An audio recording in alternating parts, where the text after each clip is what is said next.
ତେଣୁ ଖାଲି ଖାଲିଟା କଥାରେ କୁହାଯାଇନି କ'ଣ ଯେ ମାତୃଭାଷା ମାତୃଭୂମି ପ୍ରତି ଯାହା ହୃଦୟ ଜ୍ଞାନ ଜନମି ନାହିଁ ତାକୁ ଯଦି ଜ୍ଞାନୀ ଗଣିବା ଅଜ୍ଞାନୀ ରହିବେ କାହିଁ। ଆହୁରି ଗୋଟେ କଥା ଅଛି ଜାଣିଛୁ କି ନାହିଁ କ'ଣ ଯେ ଉଚ୍ଚ ହେବା ପାଇଁ କର ଯେବେ ଆଶା ଉଚ୍ଚ କର ଆଗେ ନିଜ ମାତୃଭାଷା ହେଲା। ତେଣୁ ନିଜ ମାତୃଭାଷା ପ୍ରତି ଜ୍ଞାନ ରହିବା ନିହାତି ଆବଶ୍ୟକ। ସେ ବିଷୟବସ୍ତୁଟି ଅଛି କ'ଣ ମାତୃଭାଷା ଓ ଲୋକଶିକ୍ଷା। ଆମ ବିବାହ ବ୍ରତ ନିମନ୍ତ୍ରଣ ପତ୍ର କେଉଁ ଭାଷାରେ ଲେଖା ହେଉଛି କିନ୍ତୁ ଆମ ମାତୃଭାଷା କ'ଣ ଓଡ଼ିଆ କିନ୍ତୁ ଲେଖା ହେଉଛି ଇଂରାଜୀ। ଆମେ ପାଶ୍ଚାତ୍ୟ ଶିକ୍ଷା ଆଡ଼କୁ ବହୁତ ମାତ୍ରାରେ ଅଗ୍ରସର ହେଉଛେ। ଅନ୍ୟାନ୍ୟ ଜାଗାକୁ ଯିବ ଲୋକ ତାଙ୍କ ମାତୃଭାଷାକୁ ଛାଡ଼ିବେନି। ଆମର ଏଠି କ'ଣ ଲୋକ ମାତୃଭାଷାକୁ ଛାଡ଼ି ଅନ୍ୟ ଭାଷାକୁ ଗ୍ରହଣ କରିବେ। ତାପରେ ନେକ୍ସଟ ପ୍ରଶ୍ନ ହେଉଛି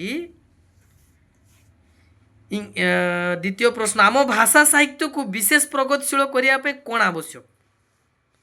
କହିଲା ଆଳସ୍ୟ ପରାୟଣତା, ପରଶ୍ରୀ କାତରତା, ଅନ୍ୟ ଭାଷାର ଉନ୍ନତି ପାଇଁ ଚିନ୍ତା, ନିରଳସ ନିରବଚ୍ଛିନ୍ନ ସାଧନା। ସାଧନା ଆମର ଏଠି ଲେଖକ ଆବଶ୍ୟକ। ଆମର ଏଠି ଭଲ ଚିନ୍ତାଧାରାର ଆବଶ୍ୟକତା ଅଛି। ଓଡ଼ିଆ ଭାଷା ପ୍ରତି ଚିନ୍ତା ଦେବାର ଆବଶ୍ୟକତା ଅଛି। କହିଲା ଅନ୍ନ ବସ୍ତ୍ର ପରି ସାଧାରଣ ଜନତାର ଅନ୍ୟ ଆବଶ୍ୟକତା କ'ଣ? କହିଲା ଅର୍ଥ, ସ୍ୱାସ୍ଥ୍ୟ ରକ୍ଷା, ଆଞ୍ଚଳିକ ଭାଷା, ବିଳାସ ବେଶ। ଆଞ୍ଚଳିକ ଭାଷା। ଆଚ୍ଛା ନେକ୍ସଟ ପ୍ରଶ୍ନ ହେଉଛି ଆମର କେଉଁ ଭାବନା ଭୁଲ? କହିଲା ଆମ ପାଇଁ ଆଉ କେଉଁ ଲୋକ କାମ କରିବେ, ଆମେ ଆମ ପାଇଁ କାମ କରିବା, ତୁମେ ଆଉ କାମ କରିବ, ଆମେ ତୁମ କାମ କରିବା, ଆମେ ଆମ ପାଇଁ ଆମ ପାଇଁ ଆଉ ଲୋକ କାମ କରିବେ। ଏଇ କଥାଟା ଆମର ଭାବନା ଭୁଲ। ତେଣୁ ଆମେ ଜନ୍ମ ହେଇଛେ ମାନେ ଏଠି ନିଜ କାମ ସବୁବେଳେ କିଏ କରିବ? ଆମ କାମଟା ସବୁବେଳେ ପାଇଁ ଆମେ କରିବା ହଁ କି ନାହିଁ? ଯଦି ଆମେ ଭାବୁଛେ ଆମ କାମ କିଏ କରିଦେବ, ଯଦି ତମ ଭିତରୁ କିଏ ଭାବୁଛ ଯେ ମୁଁ ମାନେ ବାର୍ଷିକ ପରୀକ୍ଷା ଦେବି, ବୋର୍ଡ଼ ପରୀକ୍ଷା ଦେବି, ମୁଁ ସେଠି ମୋତେ କେହି ସାହାଯ୍ୟ କରିଦେବ ମୁଁ ପାସ୍ ହେଇଯିବି, ଇଏ ଚିନ୍ତାଧାରା ଯଦି ରଖୁଛ ସମ୍ପୂର୍ଣ୍ଣ ଭୁଲ ଚିନ୍ତାଧାରା ରଖୁଛ। ମସ୍ତିଷ୍କରୁ ଏ ଚିନ୍ତାଧାରା କାଢ଼ିଦିଅ ଯେ ମୋତେ କେହି ସାହାଯ୍ୟ କରିଦେବ ମୁଁ ପାସ୍ ହେଇଯିବି ନା। ଆଉ ସବୁବେଳେ ମନେ ରଖିଥିବ ସବୁ ଜାଗାରେ କୁହାହେଇଛି ଯେ ଯିଏ ପରିଶ୍ରମ ହେଉଛି, କଠିନ ପରିଶ୍ରମ ହେଉଛି ଆମର ସଫଳତାର ଚାବିକାଠି। ଯଦି ଆମେ ପରିଶ୍ରମ କରିବା ଆମେ ସଫଳ ହେବା। ବୁଝିଲେ କି? ମଜାମସ୍ତି ସବୁ ନିଜ ବାଟରେ, ପରିଶ୍ରମ ନିଜ ବାଟରେ। ପରିଶ୍ରମ ମଜାମସ୍ତି ଚକ୍କରରେ ଆମେ ପରିଶ୍ରମକୁ ଭୁଲିଗଲେ ଆମେ ବିଫଳ ହେଇଯିବା। ଡକ୍ଟର APJ ଅବଦୁଲ କାଲାମ କ'ଣ କହିଥିଲେ? ଯଦି ଆମେ ଆମର ପ୍ରଥମ ସଫଳତା ପରେ ଯଦି ବିଶ୍ରାମ ନେଉଛେ ସେଇ ବିଶ୍ରାମଟା ଆମର ଦ୍ୱିତୀୟ ବିଫଳତାର କାରଣ ହେବ। ସେ କଥା ବି କହିଥିଲେ ସ୍ୱପ୍ନ ଏମିତି ଦେଖ ଯିଏ ଆମକୁ ଶୁଆଇ ଦେବନି।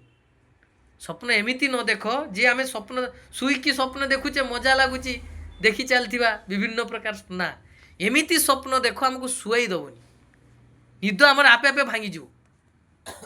ବୁଝିଲେ କି? ସେଥିପାଇଁ ସେ ଖାଲି ଖାଲିଟା ଭାରତବର୍ଷ ବିଶ୍ୱର ମହାନ ବ୍ୟକ୍ତିତ୍ୱ ଭିତରେ ଜଣେ ଅଗ୍ରଣୀ ବ୍ୟକ୍ତି ନଥିଲେ। ତାଙ୍କ ଗୋଟେ ଗୋଟେ ପଦେ ପଦେ କଥା ବହୁତ ବଡ଼ କଥା ଥିଲା। କହିଲା ଆଞ୍ଚଳିକ ଭାଷା ପ୍ରତି ଦୃଷ୍ଟି ଆକର୍ଷଣ କରିବାକୁ ହେଲେ କାହାର ଆଧିପତ୍ୟକୁ କମାଇବାକୁ ହେବ? ଇଂରାଜୀ, ହିନ୍ଦୀ, ବଙ୍ଗଳା, ତେଲୁଗୁ? ଇଂରାଜୀ। ଇଂରେଜ ତ ଗଲେ, ତାଙ୍କ ଭାଷା ଛାଡ଼ି ଦେଇଗଲେ। ହିବ୍ରୁ ଭାଷା ଏବେ କେଉଁ ଦେଶର ରାଜ୍ୟ ଭାଷା?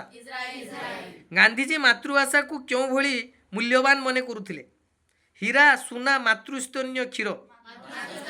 ଖାଲି ଖାଲିଟା କୁହାଯାଇନି ଗୋଟେ ପିଲା ଯଦି ମାଆର କ୍ଷୀର ଖାଇ ନାହିଁ ତାହେଲେ ତାର ଭଲ ଭାବରେ ବିକାଶ ହେଇପାରି ନାହିଁ ବା ତା ଶରୀର ବିକଶିତ ହେଇପାରୁନାହିଁ। ସେମିତି ଯିଏ ମାତୃଭାଷାକୁ ମାତୃସ୍ତନ୍ୟର କ୍ଷୀର ସହିତ ତୁଳନା କରାଯାଇଛି। ବୁଝିଲେ କି ନାହିଁ?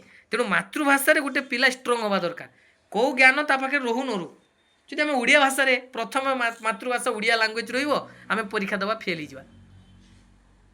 ଅନ୍ୟ ଲାଙ୍ଗୁଏଜ୍ରେ ତୁମକୁ କିଏ ପାସ୍ କରେଇବ? ବୁଝିପାରୁଛି କି ନାହିଁ? ଏଟଲିଷ୍ଟ ସମସ୍ତଙ୍କ ଭିତରେ ସେତିକ ନଲେଜ ଥିବା ଦରକାର ଯେ ଓଡ଼ିଆ ସାହିତ୍ୟ ବିଷୟ ଆମର ଆସିଲା ମାନେ ଆମେ ଯେମିତି 70, 80, 90 ପର୍ଯ୍ୟନ୍ତ ରଖିବା ପାଇଁ ଚେଷ୍ଟା କରିବା। ଅନ୍ୟ ବିଷୟ ତ ହବ କିନ୍ତୁ ଏଇଟାରେ ରଖିବା ଦରକାର।